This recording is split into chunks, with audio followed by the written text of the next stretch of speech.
8:35 de la mañana de este día lunes 19 de mayo del año 2025, una semana más cortita, entrecortada. Para quienes no saben, el día miércoles 21 de mayo es feriado, así que va a ser una semana especial de todas maneras. Iniciamos inmediatamente nuestro panel de conversación saludando a nuestros invitados el día de hoy, al sociólogo, exministro de Estado, Germán Correa. Germán, como siempre, muy bienvenido. ¿Cómo estás? Muy buenos días, Monserrat. Encantado de saludarte. Igualmente, y también a la exministra, militante de Bópoli, integrante también de Horizontal, Polín Cantor. Polín, buenos días, ¿cómo estás? Muy bien, muy buenos días, Monse, muy buenos días, Germán. Hola, Polín, buenos días. Sí, gracias a ambos por acompañarnos en esta lluviosa mañana de día lunes. Bueno, iniciamos inmediatamente con los temas y el caso Procultura es ineludible a estas alturas por los avances de la investigación que se espera prontamente haya novedades respecto de acciones judiciales, formalizaciones, desafueros, en fin, pero también respecto de lo que ocurre con la Fiscalía Nacional a propósito de esta decisión de la Corte de Apelaciones de Antofagasta de la semana pasada sobre de admitir, ¿no?, el recurso de protección interpuesto por Josefina Uneus. Se han generado una serie de reacciones. Bueno, sabemos que el fiscal nacional sacó al fiscal Cooper de la causa, la reasignó a otro fiscal, el tercero que tiene ya este caso. Pero bueno, se han generado varias reacciones, Germán, acusando politización de la justicia, particularmente de la Corte de Apelaciones, por la serie de calificativos, ¿no?, que están incluidos en el fallo, esto de que se asemeja estas prácticas a tiempos pretéritos, creo que dice, de la historia de nuestro país, de alguna manera dando la razón implícita a la hipótesis de espionaje, ¿no?, de una interceptación totalmente ilegal. ¿Qué te parece esto último que hemos conocido y también la decisión del fiscal nacional de remover o de sacar a fiscal Patricio Cooper del caso, que también ha sido cuestionada? Germán. Mira, bueno, este caso, primero que nada, tiene gran prominencia política por sí mismo, ¿no? Porque se trata de un presunto delito que se investiga, que involucra a partidos de gobierno, a personas bastante significativas dentro de este gobierno y todo eso. Entonces, por sí mismo, tiene una alta incidencia política, sin duda alguna. Entonces, cualquier cosa que se diga al respecto, es decir, está todo el día en la arena política. Entonces, es casi como obvio que cada uno de los pasos que se den judicialmente esté siendo politizado. Es decir, no es que la justicia se haya politizado, creo que yo en este caso, sino que el caso por definición es político y todo se lleva a la arena política, por supuesto. Entonces, primero, así que estas acusaciones entrecruzadas de politización, de espionaje y todo lo demás, tienen que ver por el hecho de que esto se da fundamentalmente en el ámbito de la política. Segundo, el fallo de la Corte de Apelaciones creo que tiene alta significación. Y más allá de esa frase, que perfectamente uno puede sacarla y no le quita ni un milímetro a la importancia jurídica del fallo de la Corte de Apelaciones de Antofagasta, es contundentísimo, súper contundente. Y creo que se refiere a algo que conversamos en alguna ocasión acá mismo, Monserrat, tú recuerdas, respecto a temas relativos precisamente al papel de las fiscalías. Lo conversamos en torno al tema de las filtraciones, ¿no?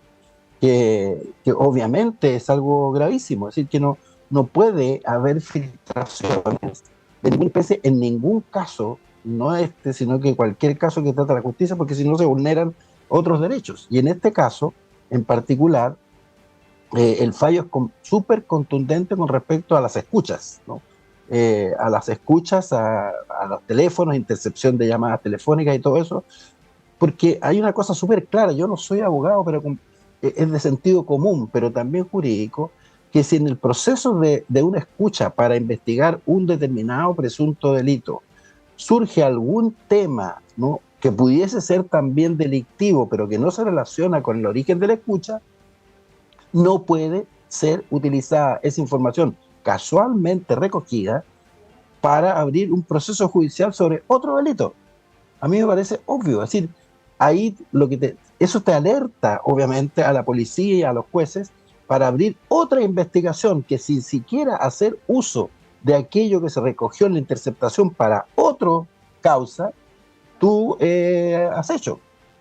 Es obvio, es decir, claro, se puede descubrir un nuevo delito, está bien, pero entonces esa información que no puede ser utilizada como parte de esta otra investigación, te da curso para abrir una investigación independiente, totalmente independiente sobre su eventual delito. Pero aquí lo que estamos viendo es que una especie de expedición de pesca, como dicen los gringos, ¿no es cierto? Salir a pescar, los escuchas son como elementos de salir a pescar cualquier cosa. Y si de paso descubres otras, fantástico. No es eso, porque se violan derechos, se viola el debido proceso. Entonces, creo que ese es el gran tema que está planteado con el fallo de la Corte de Apelaciones. Y desgraciadamente el debate se está yendo por las ramas, como suele suceder en este país, ¿no es cierto? Obnubilar las cosas. Y creo que yo sigo lo que dijo el ministro de Justicia ayer en televisión. Yo creo que estuvo impecable su exposición sobre este caso. Y hay que dejar que los procesos realmente avancen, ¿no? Porque sucede muchas veces, ¿no? ¿Cuántos casos vimos de los presos del estallido social que finalmente fueron liberados porque no había pruebas contra ellos? Personas que estuvieron más de un año presos, que se les arruinó la vida, los echaron de la pega. Y resulta que al final, en el proceso judicial, no hubo elementos sustentables jurídicamente que demostraran que habían cometido el delito. Entonces, hay que esperar todos estos procesos, como decía el ministro, que culminen, ¿no? Claro, son pasto para el debate y el cotilleo político, sobre todo en un año electoral, pero creo que le estamos haciendo un daño tremendo a la justicia con este tipo de juicios apresurados, independientemente de la opinión que uno tenga sobre los hechos que están siendo investigados como delito, ¿no? Sí. Independientemente. Sí, es cierto, Polina, los casos de alta connotación pública que hemos visto, bueno, el caso Hermosilla, también, han tendido a politizarse y a hacer muchos juicios anticipados, ¿no? Antes que la justicia actúe, lo que evidentemente puede ser contraproducente. Ahí, bueno, te pregunto cómo ves el rol particularmente del fiscal Cooper, que ha sido cuestionado no solo en este caso, sino que también en el caso de la fallida compraventa de la casa del presidente Allende y también en el caso Sierra Bella. Ha habido filtraciones en ese último caso también, y se le apunta de alguna manera al fiscal como responsable de ciertas malas prácticas, ¿no? Te pregunto eso y lo ligo con también a propósito de lo que dice Germán, la posición en la que se encuentra Josefina Uneos. Más temprano en otra radio su abogado exponía el estado en el que ella se encuentra, como de una especie de shock emocional, porque ha estado expuesta públicamente durante más de 2 semanas y el sentimiento, ¿no?, de que se han vulnerado sus derechos, sus garantías, ¿no? ¿Cómo lo analizas también desde ese punto de vista? A ver, yo creo que varias cosas acá, porque evidentemente este caso es muy complejo, pero lo primero, y me tomo algo que dijo Germán, este es un caso político. Sí, creo que no nos podemos olvidar de eso. Creo que eso obviamente lo pone en un marco muy distinto en otros casos que no tienen que ver con la política propiamente tal. Entonces yo creo que eso evidentemente le da un interés público distinto, una valoración distinta, porque acá estamos hablando de fondos públicos, estamos hablando de un posible fraude al fisco que es realmente grave. Así, entonces yo creo acá lo primero, y uno no puede perder el norte, es que necesitamos que esto se investigue y se llegue hasta el final. Sí, acá no podemos ir por medias tintas, y creo que acá el gobierno también ha cometido muchos errores porque se puso nervioso.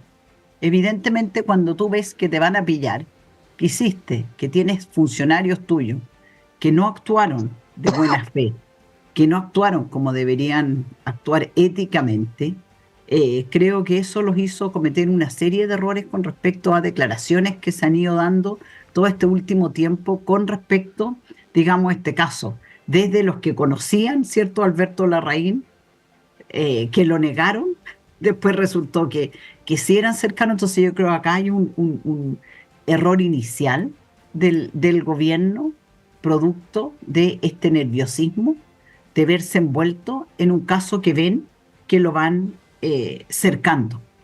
Entonces eso, por un lado, hace que se cometan errores y todo tipo de parafraseos de un lado para otro.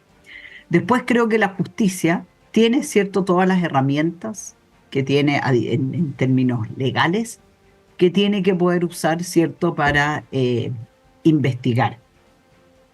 Y yo creo que acá, claro, el fiscal Cooper cometió un error con respecto a, cierto, las escuchas de un teléfono que finalmente no era de quien ellos estaban investigando. Se cometió un error. El fiscal nacional, cierto, lo remueve de su cargo. Y yo creo que acá lo importante es quien siga en este rol, cierto, el fiscal de verdad investigue con todas las herramientas que tiene. Acá no pueden haber razones políticas para poder dejar de investigar, para no llegar al fondo. Hoy día incluso en la Cámara hay una sesión especial, porque esto evidentemente ha llegado ya, digamos, a transformarse en un escándalo con demasiadas aristas. Entonces, pero dicho eso, creo que también, y esto es para todos, y lo vimos en el caso de Hermosilla, de la gravedad, en eso tomo lo que planteas tú, de la gravedad de las filtraciones. Es negativo. Entonces acá no puede ser que un sector, porque mientras estábamos viendo todas las filtraciones de los teléfonos y las conversaciones de Hermosilla, ¿cierto? El oficialismo aplaudía. Ahora las filtraciones son del otro lado, ¿cierto? Y la oposición aplaude. Y creo que eso es malo, eso no nos hace bien. Yo creo que es sumamente importante ver cómo tú dejas que las instituciones trabajen en forma, digamos, no tienen por qué estar haciéndolo abierta a la opinión pública, cada cosa que van descubriendo, porque si no también la misma investigación se va entorpeciendo. Entonces, las filtraciones en nada ayudan, porque uno tiene que confiar que aquellos fiscales que están investigando con esa información que tienen van a poder ir tirando los hilos que correspondan, independiente donde tengan que llegar. Si ese hilo conductor que ellos y esa hebra que van tirando lleva finalmente al presidente de la República, cuando se tengan todos los antecedentes, la justicia los irá a exponer. Pero creo que no nos hacen bien, y esto demuestra que esto afecta a ambos, a todos. Porque yo me acuerdo acá mismo sentada como algunos celebraban la información que salía de los chats de Hermosilla. Y muchos de ellos eran en la misma línea, igual de privado, de lo que puede estar sintiendo hoy día Josefina Uneus con respecto a conversaciones de ella.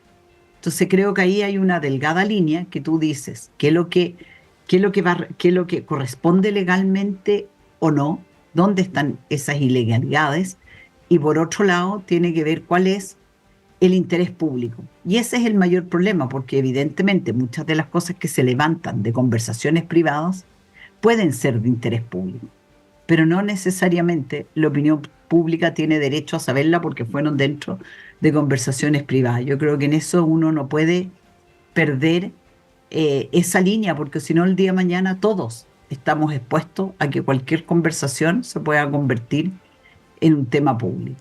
Claro, ahí pasa, por ejemplo, Germán, está el tema de las filtraciones, que es un problema en sí mismo, pero antes de eso, que, por ejemplo, desde la Fiscalía, desde la PDI, se decida incluir en las carpetas investigativas estas conversaciones, ¿no? Por ejemplo, la conversación de Carol Cariola con Iracy Hasler, que no había ningún delito de por medio, era una conversación política, por cierto, pero no tenía nada que ver con la investigación del caso Sierra Bella, ¿no? Y ahí uno se pregunta por qué eso está incluido como evidencia, ¿no? Antes de las filtraciones. Ahora, Germán, quiero ir a retroceder un pasito a raíz de lo que decía Polín, ¿no? Porque este fallo que fue bien contundente de la Corte de Apelaciones de Antofagasta,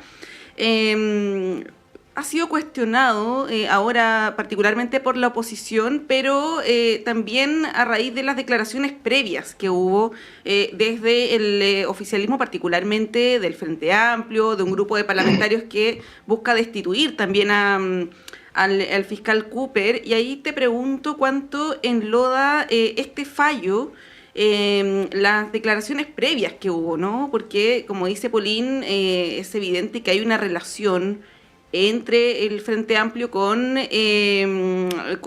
Larraín. De hecho, él mismo facilitó inmuebles para que tuvieran reuniones del partido Convergencia Social. O sea, había una relación que ahora todos desconozcan, eso es otra cosa, ¿no? Pero, ¿qué tanto ensucia declaraciones que hubo, por ejemplo, respecto del tema del espionaje, ¿no?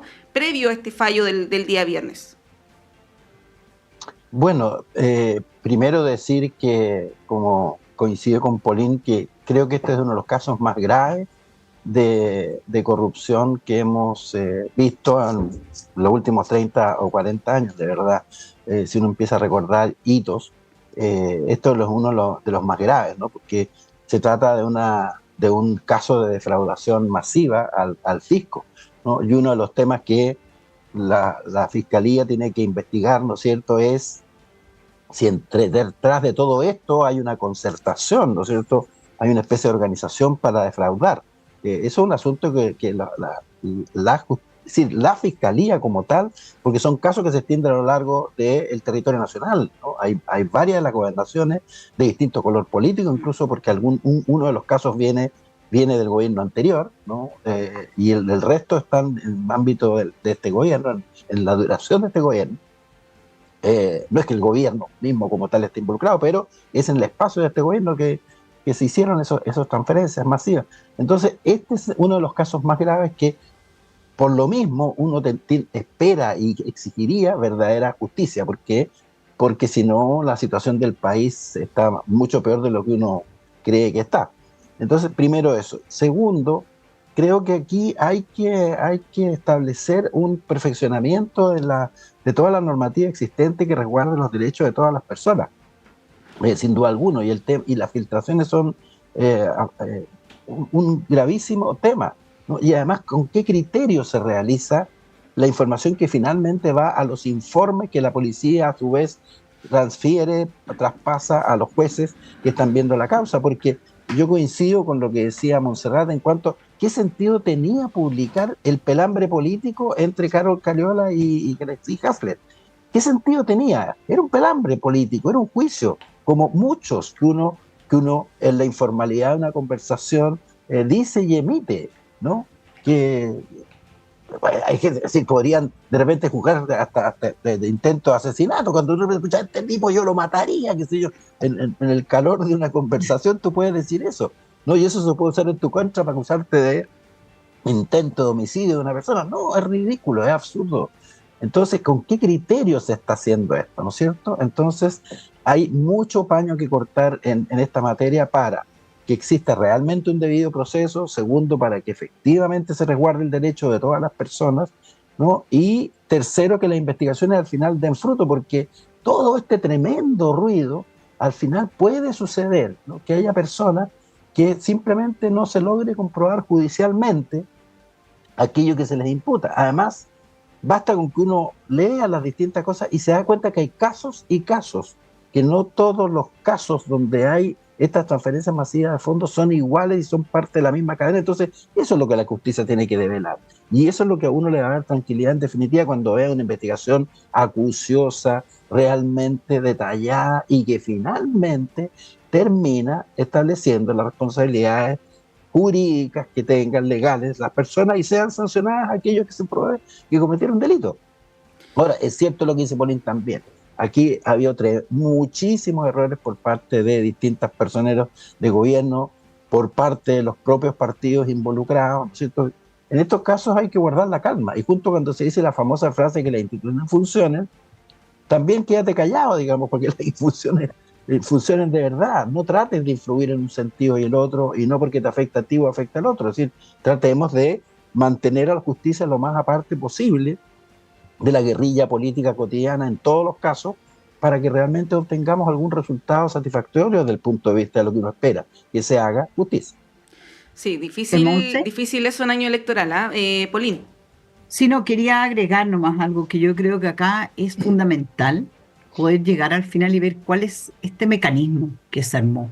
Porque hay algo que se ha dicho poco y que yo creo que tiene que ver con la falta de control también por parte del gobierno en la entrega de estos recursos. ¿Cuántas instituciones reciben recursos del Estado y son fiscalizadas en forma permanente? Tienen que rendir cuentas. No se les entregan las platas hasta que no hayan rendido cuentas. Y acá, curiosamente, hay una falta de control que es abismante. No se les pide, se les entregó todo de una vez. Entonces, también acá hay un trato muy distinto a la que reciben fundaciones que llevan, no sé, decenas, décadas trabajando para Chile. Entonces, también es lamentable como algo así está afectando a fundaciones, por ejemplo, como el Hogar de Cristo. Entonces, esto la verdad es que está afectando de verdad a aquellas personas que son las más necesitadas, con menos recursos. Entonces, hay contradicciones de fondo. Un gobierno que dice que viene a ayudar justamente a aquellos que más lo necesitan a mejorar su calidad de vida, y cuando vemos este tipo de hechos que justamente van a la inversa, van en sentido contrario. Entonces, por eso yo creo que esto es urgente.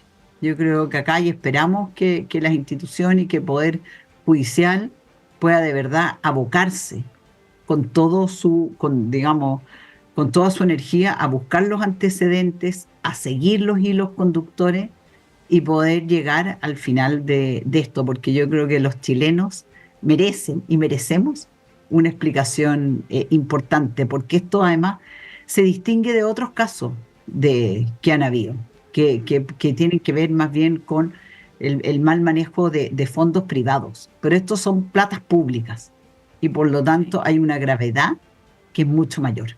Sí, sería bueno saber de dónde surge este modus operandi que se aplica en distintas gobernaciones de distintas regiones, con distinto signo político, pero hay un modus operandi que se repite, ¿no? Es bueno que se esclarezca esto también a la brevedad. Tenemos que irnos a la pausa, pero les quiero dejar planteado de antemano el tema ahí para que le den una vuelta en estos minutitos que nos vamos a separar, que es el tema presidencial. Falta mucho para la elección, pero falta poco para la primaria. Y la verdad es que hasta el momento ha estado media deslucida la primaria, entre otras cosas por temas como los que estamos conversando, ¿no? Eso por un lado, ¿no? ¿Cómo ven la primaria que, salvo el debate que hubo la semana pasada ahí organizado por la Cámara Chilena de la Construcción, no ha habido mucho más debate de ideas entre los candidatos? Bueno, se incluyó a los candidatos también de oposición. Y por otro lado, las encuestas de este fin de semana, la encuesta Criteria por un lado, la Academia, yo sé que no son predictores, son fotografías del momento.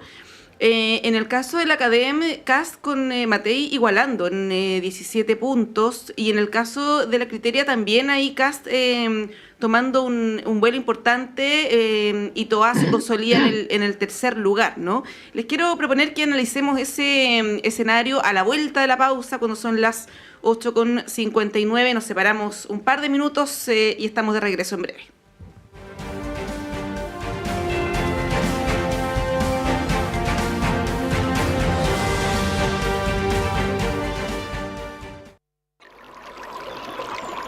Aguas Trayén o Cascada en Mapudungún es la mejor agua purificada con tecnología de última generación. Para más información, visite su página web www.aguastrayen.com.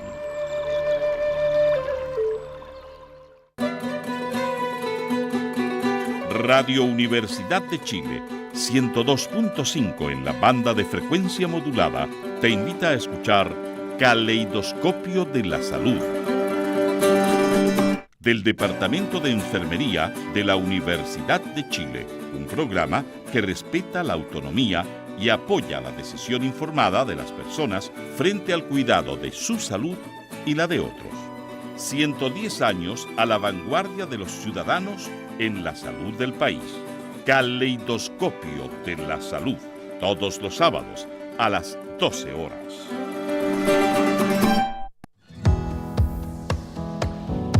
¿Pensabas que la sexualidad era solo cosa de jóvenes? Las Vueltas de la Vida, un programa que desafía los estereotipos y nos invita a explorar la sexualidad en las personas mayores. Hola amigos y amigas, soy Johnny Acevedo Ayala, profesor asociado de la Facultad de Medicina de la Universidad de Chile, y les invito a escuchar cada martes a las 11 de la mañana Las Vueltas de la Vida, sexualidad de las personas mayores. Prepárate para una mirada sincera y reveladora sobre un tema que nos concierne a todos y todas. El tiempo es el que todo cura, borrando penas y amarguras. Soy Argos Geria, invitando a borrar penas y amarguras, buscando un mejor destino para nuestro país y el planeta, buscando un bello sino.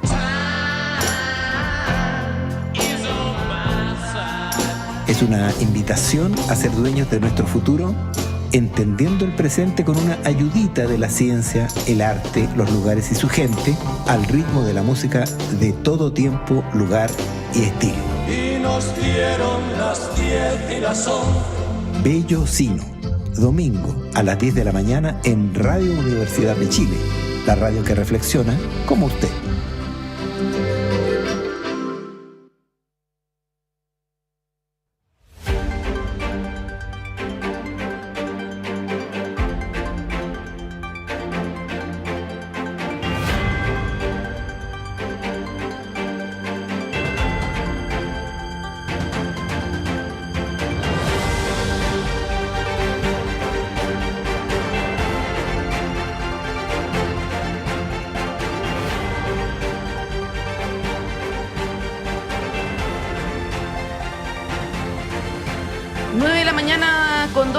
Seguimos en esta primera edición de Radio Análisis en el panel de conversación junto a Paulín Cantor y Germán Correa. Les había adelantado, Germán, Paulín, el tema antes de la pausa, la carrera presidencial que tiene esta parte más corta, ¿no? Esta carrera más corta que es las primarias y luego la gran batalla, ¿no? Que es ahí en noviembre y luego la segunda vuelta. ¿Cómo lo ven en esas dos dimensiones? Desde el punto de vista de lo que va a ocurrir en un poquito más de un mes, que es esta primaria el 29 de junio, y luego la carrera más larga y las proyecciones que ya están hablando de un ascenso creciente de José Antonio Kast, que en su momento incluso había sido sobrepasado por Johannes Kaiser en las encuestas y se ve una consolidación bastante sólida, ¿no? En un segundo lugar, incluso compartiendo el primero, ahí como lo mencionaba en el caso de la Academ. Paulín, ¿cómo lo ves? Que también me ha llamado la atención como lo poco que han prendido las primarias, pongámoslo así, cuando dicen esto no prendió. Efectivamente, yo creo que uno sale a preguntar si la gente está pendiente, si sabe bien quiénes son los candidatos. Y yo creo que hay como poco interés, yo creo que en la primaria propiamente tal, y yo creo que eso se ha ido dando también cada vez más, que la gente está tan cansada de la política, de los procesos electorales, que al final recién pocos días antes los que digamos son miembros de partidos políticos ya se ponen las pilas y empiezan a hablar más del tema, pero yo creo que en general hoy día son tantos los temas que están saliendo, digamos, como el que hablamos recién, ¿cierto? Todo el tema procultura, democracia viva, yo creo que el tema de salud, lo que pasó con las vacunas, entonces yo creo que el tema en educación, entonces hoy día yo creo que temas como la seguridad, la educación y la salud, que vemos que es como que nos seguimos empantanando y cada vez puede ser peor, como dijo alguna vez la expresidenta Bachelet. Entonces yo creo que ese es el sentimiento que hay. Entonces yo creo que de verdad hay, como que hemos visto poco interés en este debate de primarias. Vamos a ver, y eso vamos a verlo en un mes más, cuánta gente va a movilizar. porque eso finalmente es lo que te muestra cuánta gente hoy día sigue de verdad la política más partidista y está interesado. Entonces yo creo que eso lo vamos a ver en un mes más y ver cuánta gente va a ir a las urnas para elegir sus, digamos, del oficialismo actual para poder elegir su candidato. Y con respecto a la presidencial, yo creo que esta cosa a medida que se van, ¿cierto?, acercando los tiempos, las mismas encuestas a veces van variando. Ahora en esta parecía cierto cast que se acercaba más a Evelyn Matei, pero también tú ves que Evelyn Matei sigue ganando en segunda vuelta todos los escenarios.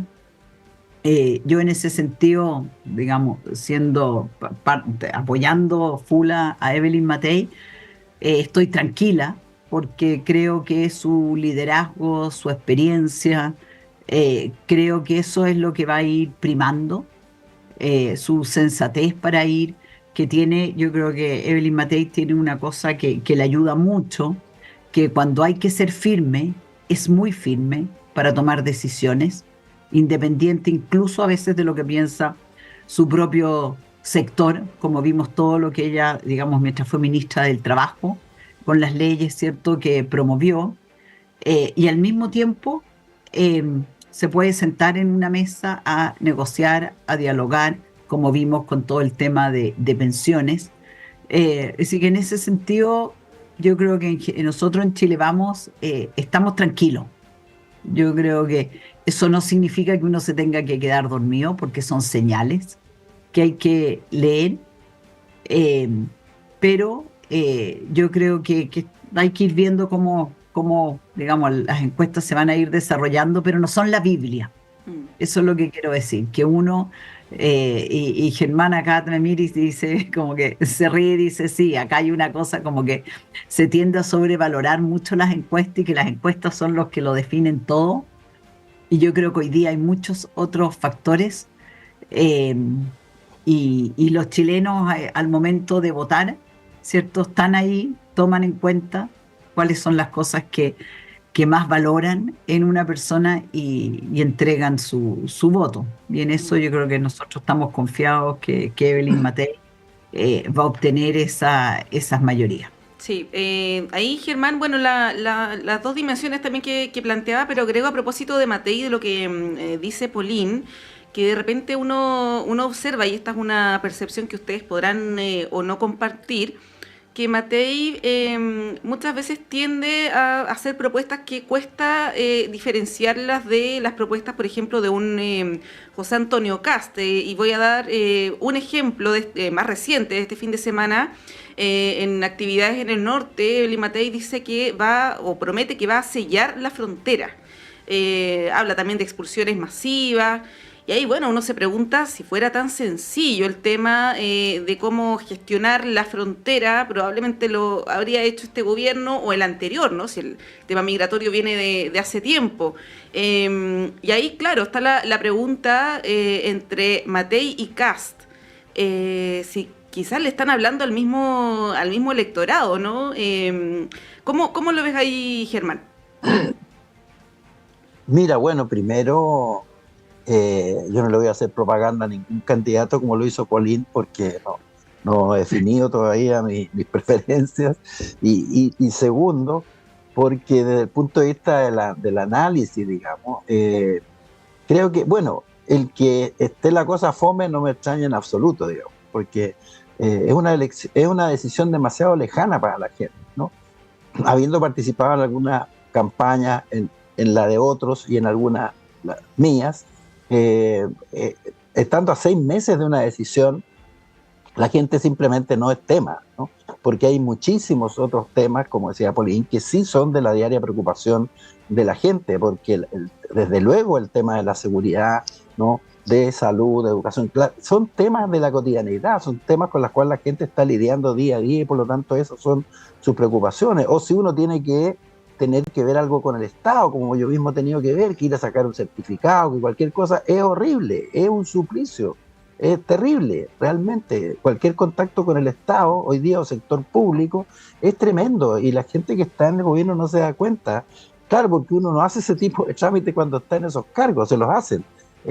Pero cuando uno es un ciudadano común y corriente y tiene que hacerlo, te das cuenta del grado tremendo de deterioro de la gestión pública, ¿no? Desde el punto de vista de tu cotidianidad. Entonces, esos son los temas que le preocupan a la gente, ¿no? Y no, además que es un debate como medio falso. Como yo lo he dicho otras veces, la política hoy día se desenvuelve en una burbuja. Ahí todo el mundo muy entusiasmado, va, debate, se apasiona, corre, ve, qué sé yo, ¿no es cierto? Y mientras el público en la oscuridad de la sala de teatro donde estamos sentados, está en otro tipo de temas y problemas. De tal manera que no me extraña que no se prenda y que además uno no ve muchas ideas interesantes que debatir. Y cuando se tiran cosas grandilocuentes como lo que hizo Matei ahora de cerrar la frontera y esas cosas, son típicas afirmaciones de campaña para impactar, ¿no? Porque, claro, la pregunta es inmediata: ¿y por qué no lo hicieron antes? Estuvieron en el gobierno y no lo hicieron. Y segundo, ¿cuán eficaz es ese tipo de medidas? Recordemos, ¿no es cierto?, que en el caso de Trump construyó una valla gigantesca, ¿no?, entre México y Estados Unidos, y la cantidad de migrantes creció inclusive. Entonces, la entrada de migrantes ilegales a Estados Unidos. Entonces, no, pues esta poca seriedad también uno ve en muchas de estas propuestas por cualquier lado, y no lo digo solo lo que dijo Matei recién, pero también hay otros candidatos que tiran cosas también impactantes. Como el estadio de la UDI. Claro, por ejemplo, el estadio que está ofreciendo. Es decir, ya ahí llegamos derechamente ya a una especie de coimazo, ¿no? Gigantesco.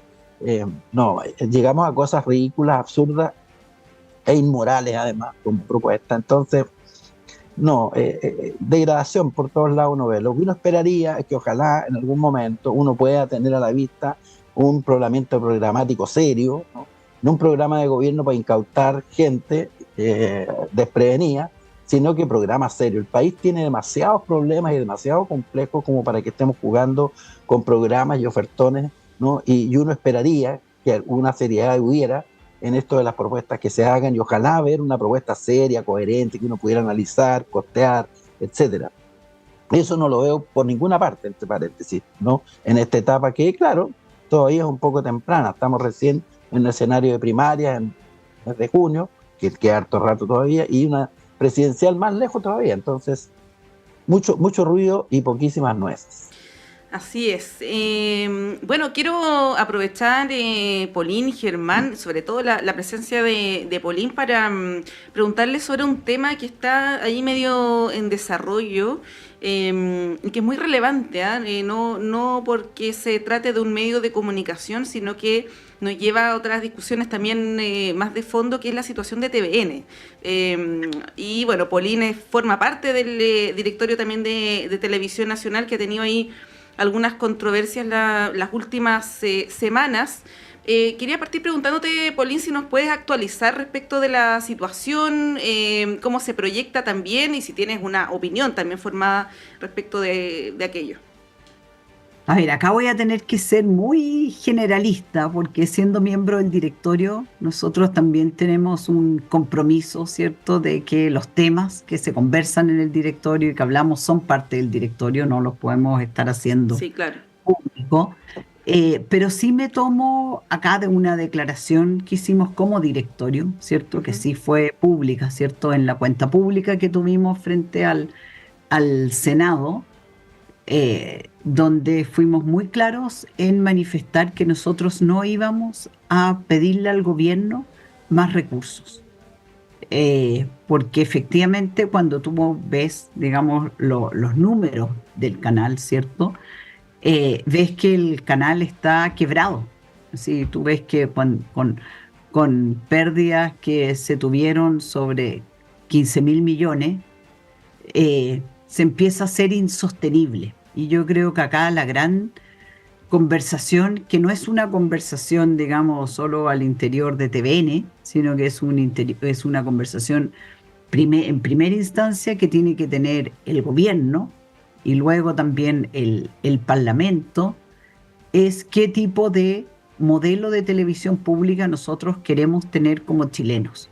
Yo creo que uno acá tiene que tener claro.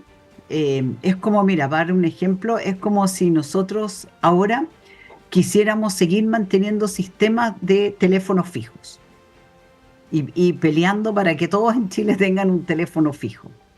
Y eso ya la tecnología, los contextos culturales ya cambiaron y hoy día todos tienen ciertos aparatos celulares. Bueno, con la televisión es algo parecido. Los contextos han cambiado, la tecnología ha cambiado, la forma en que los jóvenes consumen televisión ha cambiado, entonces uno no puede seguir pensando que el mismo modelo de televisión que tienes hace más de 50 años es el mismo que tienes que mantener ahora. Entonces tú empiezas a llegar a puntos finales donde los modelos y estructuralmente ya no son sostenibles. Así tú no puedes, así hoy día cuando uno piensa 4 canales de televisión abierta que hacen más o menos lo mismo y que pelean por la torta, por la misma torta publicitaria, que solo baja, porque tú hoy día lo que tienes, ¿cierto?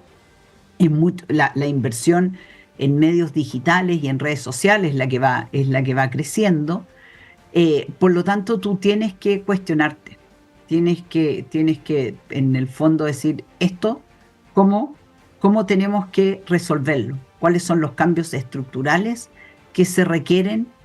Y en eso, digamos, plantear cómo uno puede mirar el futuro de la televisión pública. Y yo creo que ese es hoy día el debate que está en discusión, y como todas estas cosas siempre uno está contra el tiempo. Entonces yo les diría que ese hoy día es el punto y dónde está el llamado que le hicimos como directorio al gobierno, de poder en el fondo presentar y una nueva propuesta. Obviamente que nosotros como directorio vamos a poder presentar propuestas, ideas, pero finalmente no somos nosotros quienes tomamos las decisiones, sino que es el gobierno y posteriormente el Parlamento. Porque, y con esto cierro, porque el proyecto actual, ¿cierto?, que se envió en el segundo gobierno del presidente Piñera, este gobierno le hizo una serie importante de indicaciones, donde se cambia bastante también el proyecto, pero si uno lo mira, es un proyecto que poco tiene que ver con lo que se requiere hoy día para una televisión pública real. Y también de mantención, pongámoslo así, más realista. Germán, bueno, la semana pasada el presidente del directorio, Francisco Vidal, transparentó en una entrevista radial, si no me equivoco fue en la Radio Infinita, donde dijo que, o advirtió más bien, que el fin de TVN era una situación que podía darse. Dijo, de hecho, cuando no podamos pagar sueldos será el fin del canal. Explicó también que la torta publicitaria se ha ido achicando un poco la línea de lo que dice Polín, ¿no? El tema de los recursos de publicidad muchas veces van a otros lugares que no es la televisión abierta. Eso por un lado. Y por otro lado, la discusión que, como dice Polín también, que tiene que dar el país a través de las instituciones democráticas. ¿Cómo ves que se está dando? Está este proyecto sobre la mesa, pero también está la discusión de qué tipo de televisión pública debiéramos tener. ¿Cómo lo ves? Bueno, exactamente, yo creo que Polín ha puesto y qué bueno que el directorio de Televisión Nacional esté poniendo el tema en ese sentido, porque eso es lo que está aquí en juego. Es una crisis de la televisión abierta que viene desde hace muchos años por las razones que decía Polín. Yo tuve alguna visión de aquello hace algunos años también, que estuve en el directorio de UCB Televisión en Valparaíso, ¿no? Que finalmente ahí la universidad tomó medidas y vendió algunas señales, y la señal con que se quedó es una señal para televisión realmente cultural, es decir, el papel que tiene que hacer una universidad, que en la región tiene algún papel y todo eso, pero este es un tema que viene de suyo evidente por el desarrollo de la tecnología de la información y las comunicaciones. Es así, la televisión abierta ya quedó prácticamente fuera. Segundo, Televisión Nacional, la verdad, si uno ve, y yo lo digo con pena, ¿no? No se diferencia en nada de los otros canales privados, para nada, ¿no? Es tan mala como el resto, porque la televisión abierta es horrible. yo no sé quiénes ven a esta altura además televisión abierta. Yo hace años que no veo o trato de no ver televisión abierta, y la de cable también la he dejado ver porque también se ha empobrecido tremendamente. La oferta del cable es horrible, excepto una par de cosas que uno de repente puede encontrar. Así que yo creo que aquí hay un gran tema, que es el tema de fondo. Y no tiene sentido que el país siga botando plata en un canal de televisión supuestamente público que no tiene ningún rol público, en la verdad. Yo no veo por dónde Televisión Nacional hace algo público, cuando es de tan mala calidad y no entrega nada diferente que uno pudiera decir, aquí encontré una fuente de cierta información interesante, como uno sí lo ve en la PBS de Estados Unidos, ¿no es cierto? El Public Broadcasting System, es decir, comunicación pública, y ahí tú ves, hay programas interesantes, debates, gente que tú no escucharías o de otra manera, y que también le han incorporado la cosa a la televisión. Entonces, y que lo ve la gente que le interesa, veo que busca fuentes de información sustantivas sobre temas que le interesan y todo lo demás, sin duda a pérdida, ¿no es cierto? Seguramente, porque ahí se justifica un subsidio, porque tú estás entregando un servicio público real de entregar información de calidad a la ciudadanía que busca información de calidad. El que busca diversión y otras cosas, hoy día la oferta es inmensa a través de los medios alternativos, ¿no es cierto?, que te proveen las tecnologías de hoy. Entonces, no te preocupes de eso, es decir, hay que cambiar el sentido de la comunicación pública, en este caso, de un canal de televisión, y que si es necesario, a lo mejor no lo es. Hoy día incluso las radios han ido, y lo estamos viendo, ¿no es cierto?, han ido a imagen también. Entonces, además en la radio misma estamos viendo las personas que debaten o que conversan. Entonces, otro concepto. Yo coincido con Pauline, basta de seguir botando plata. Yo estuve en estos debates cuando transformamos Televisión Nacional de canal estatal a canal público. Ustedes recuerdan el gobierno del presidente Elwin. Me tocó firmar el proyecto de ley en que eso se hizo porque estaba en el área de telecomunicaciones, que era mi área ministerial. No fueron debates que yo tuve con el ministro de gobierno en aquella época, Enrique Correa, que llevaba el tema. En fin, tuve en estos debates al inicio, y después de 30 y tantos años, la verdad es que tampoco tenía sentido el transformar TVN en un canal público, porque si hubiese sido de gobierno, por último, distinto, ¿no? Tú tratas de por lo menos de informar sobre tus proyectos, tus programas, las cosas, en fin, qué sé yo, otro modelo. La discusión es el modelo, y si necesitamos una televisión pública y el modelo de televisión pública que necesitaríamos. Yo creo que mi respuesta tiende a ir más bien a lo negativo, porque si vamos a terminar como terminamos con TVN, habiendo gastado tanta plata, más vale que no.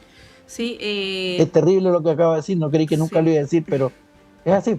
Sí, pero muy Germán, alentador. Como dices tú, los tiempos van cambiando. Obvio. Y uno tiene que ir adaptándose, y esa es la discusión que tiene que haber.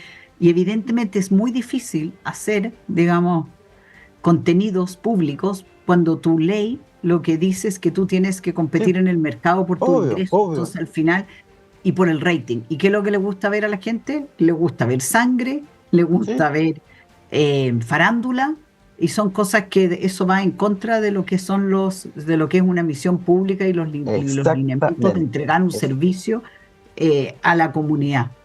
Entonces, hoy día esas dos cosas no conversan. El diseño de su origen fue malo, lo conversamos en esos años, mal diseño. No puede llevar la televisión pública a competir con los otros, porque entonces termina haciendo lo que hacen los otros, obvio. Sí. Bueno, Pauline, para ir cerrando, Pauline, Germán, y para que también les quede claro a quienes nos están escuchando y viendo también a través de Uchile TV, ¿cuáles serían las opciones, más allá de que ustedes compartan o no alguna de ellas, las opciones que hay sobre la mesa para una salida a la situación de TVN? Porque además hay un tema ahí con los trabajadores, un anuncio de posible movilización. Pauline, ¿cuáles son las alternativas que hay? Una, me imagino, seguir la vía que propone el gobierno a través de este proyecto de ley, que es seguir financiando al canal, pero tú ves que hay otra alternativa en la línea de lo que plantea Germán, por ejemplo, ¿no? De convertir de rediseñar también el canal. ¿Tú ves que eso está sobre la mesa o es una alternativa o lo ves más o menos lejano? Yo acá prefiero no entrar en muchos detalles porque creo que no corresponde. Yo estoy sentada ahí en la mesa, estamos haciendo propuestas, estamos bien, digamos, analizando salidas, así que en eso prefiero dejarle a Germán la palabra porque creo que hoy día por mi rol no puedo estar, digamos, comentando y entregando, digamos, cuál sería mi mi visión. Sí, está bien, se entiende, sí. Momento. Por eso ahí Sí. preguntaba como las alternativas que hay, independiente de la posición que tengas, Pauline. Pero, Germán, ¿cómo lo ves tú también, conociendo de cerca el tema? Sí, Pauline tiene razón, y que no puede referirse ya al tema estando en el debate mismo, ahí en el directorio.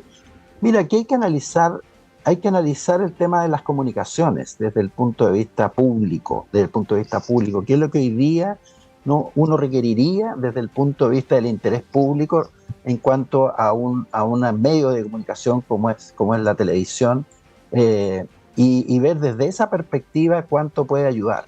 Porque aquí hay que justificar un subsidio bastante cuantioso, no es menor, es mucho dinero. Entonces es un momento de la verdad, digamos, en que el Estado tiene que hacer una reflexión bastante seria en el sentido de decir, a ver, qué es lo que se necesita desde el punto de vista del país, del interés común, ¿no? De lo que más en lo público en su esencia, lo que se requeriría de un canal que tiene un financiamiento del Estado, ¿no? Y lo que habría que pedir y exigir de ese canal público. Entonces, y que va a haber que subsidiar, obviamente, porque no le podemos exigir que contenidos que son selectivos, por así decirlo, no son para la gran masa seguramente, aunque ojalá lo fueran, como la televisión privada, que va a ir a lo que más le gusta a la gente en ese momento, ¿no es cierto?, la farandulización y todo eso. Pero así es también como ha bajado el nivel medio de educación masivo de este país. Y uno lo ve en montones de cosas, ¿no? El nivel medio de educación masivo de la sociedad chilena hoy día es mucho peor, digamos, que lo que fue algunas décadas pasadas, el nivel de poca densidad cultural en general. Entonces, un medio como este debiera cumplir y tratar de cumplir por lo menos para quienes quieran recibir ese tipo de información y de visiones, qué sé yo qué. Hay que preguntarse, hacerse la pregunta. Y si el dinero que vamos a meter ahí, que es no poco, va a ser para cumplir alguna función social, pero de manera bien hecha, significativa, ¿no? Como me refería al sistema de comunicación pública que existe en Estados Unidos, donde sí cumple un cierto papel en cuanto a darte buena información en los temas que a ti te pueda interesar. Entonces, nada, yo creo que es un debate urgente, no podemos seguir mandando leyes al Congreso, de seguir botando plata, en realidad, porque de eso se trata. Entiendo que hay intereses de gente que labora ahí, desde luego, y el Estado tiene que hacerse cargo, obviamente, de lo que pase con esas personas que trabajan hasta ahora en Televisión Nacional. Pero esta decisión hay que tomarla como independientemente de aquello, dando solución oportuna y adecuada, obviamente, al tema laboral que está presente ahí. Pero hay que separar los temas porque si no nos vamos a confundir tremendamente y no vamos a tomar la decisión de fondo que el país necesita. Sí, es una discusión urgente, como dice Germán, así que está ahí en pleno desarrollo. Vamos a ver cómo decanta dentro de los próximos días y semanas. Son las 9:28, agradecemos a nuestros invitados. Pauline Cantor, muchas gracias, que tengas una estupenda semana. Muchas gracias y ha sido un gusto. Igualmente, Germán Correa, como siempre también, muchas gracias, que tengas buen lunes. Muchas gracias a ustedes y Pauline, buena suerte en los debates que van a tener. Sí, gracias. Suerte, Pauline. 9:29, hacemos un breve corte y a la vuelta está Claudio Medrano con ustedes.